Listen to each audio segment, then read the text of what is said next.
morning, everybody. Good morning.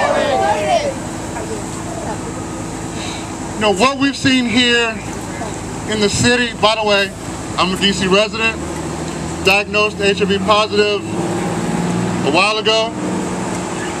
And over the time that I've lived with HIV, both here in the district and around the country, going to school and everything, I have noticed, I guess, the same thing both here and across the country.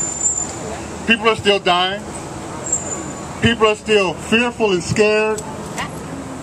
And even though this year we've had a national AIDS strategy come from the White House, we still have no plan of what's next. We still don't understand the connection between housing and healthcare, between prevention and healthcare. And what are we doing to lower new infections? DC has the highest infection rates in the country, the highest HIV and AIDS death-related deaths in the country, but yet our city government has no idea how to combat that. 3 years ago, we had less than 200 people on the HIV waiting list here in DC. Now we approach 1,000. Our health department, our city government has no plan, no idea how to address it. Do we house them? Do we put them on the list? No, let's not put them on the list, because then we got to keep numbers. Then we got to actually house people. We have to treat people. What we need in the city is a plan that puts all that together. Don't just treat me because of my HIV. Don't just test me so I know my status. As a human being, I need a comprehensive plan that addresses all my needs. With a new mayor, with a new city council chair, with new leadership in the city, with 2 years left on our current president's term, we need to demand a comprehensive plan that addresses all our needs, that reduces HIV infections, that ensures access to care, and that leads to positive health outcomes. If we do anything less than that, we are still dying. I want to live to see not only a national AIDS plan, a national AIDS strategy, a citywide strategy implemented. I want to live to see where I can stand up here one day and talk about cutting infections in half. I want to stand up here one day and talk about ending the HIV/AIDS housing wait list in this city.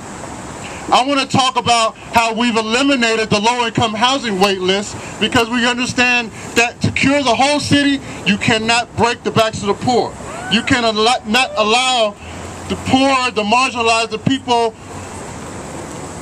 who are most in need to go invisible and then disappear.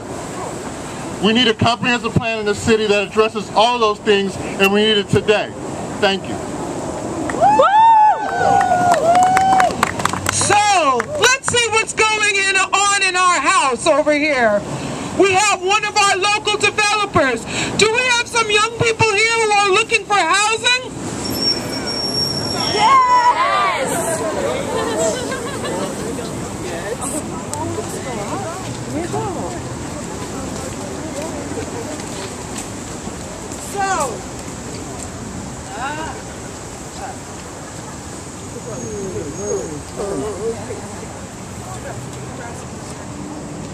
Mr. Developer, we need housing.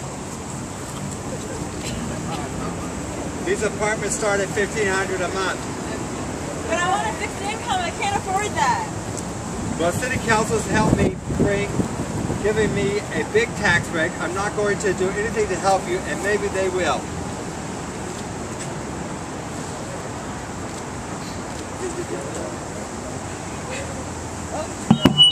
So, thank you very much. So as these folks are rejected from housing and from being under our roof, we'd like to bring up someone who really understands the connection between housing and HIV and AIDS from the National Low Income Housing Coalition, Melissa Quark. Woo!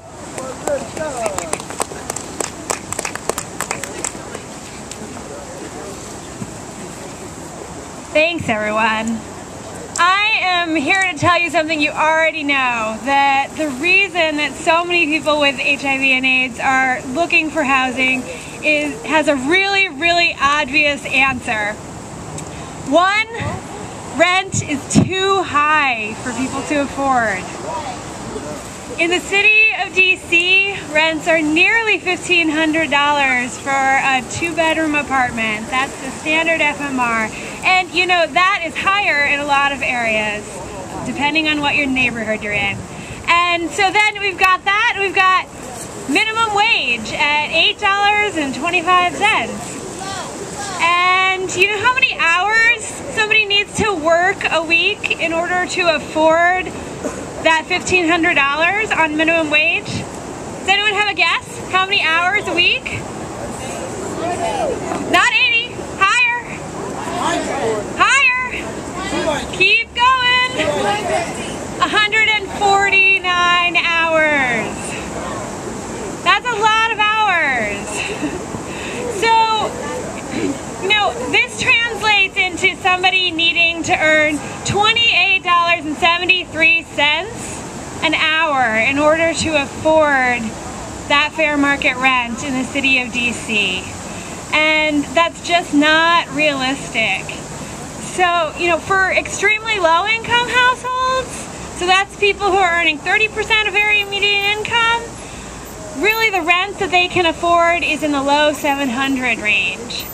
For somebody who's earning minimum wage, in order for them not to be rent burdened, we're talking about $400 and something a month.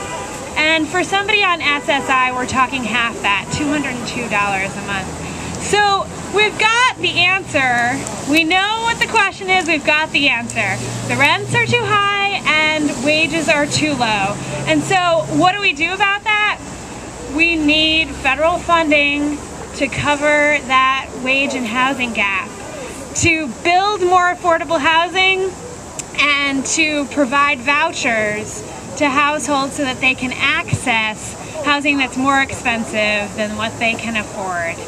And so, you know, our work at the National Low Income Housing Coalition is to press for more federal funds, so to press for more HOPWA funds, to press for more housing vouchers that serve households that are earning 30% of area median income or lower, and to press for more production of affordable housing, including the National Housing Trust Fund. And so between those programs, people with HIV and AIDS are going to be able to access more housing that's affordable to them, that will help them keep their health care, address their declining health needs, provide stability. I mean, these are issues that all households face, but for people who are the most vulnerable economically, the most vulnerable health-wise, it's even more critical. And so, we know that in order for this to happen, Congress needs to step up and do their part, the administration needs to step up and do their part, and the city of DC needs to call for more housing resources to make sure that the most vulnerable households in the city are served with affordable housing. Woo! Thank you, Melissa. So as you can see how important housing is to people living with HIV/AIDS in DC, and how inaccessible it is to poor people who live here in the district. So, we're going back to our house, and I believe we have a city council person coming to talk to some of our homeless folks.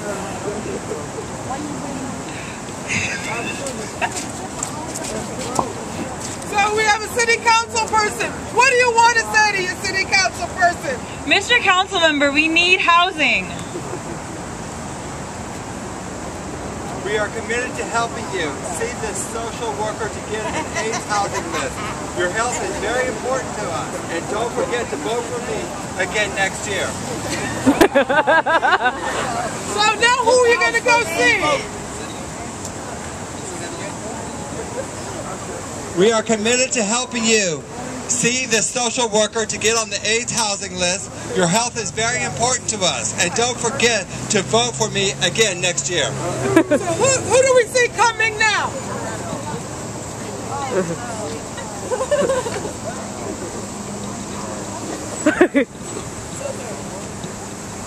Mr. Case Manager, are you going to help me get housing?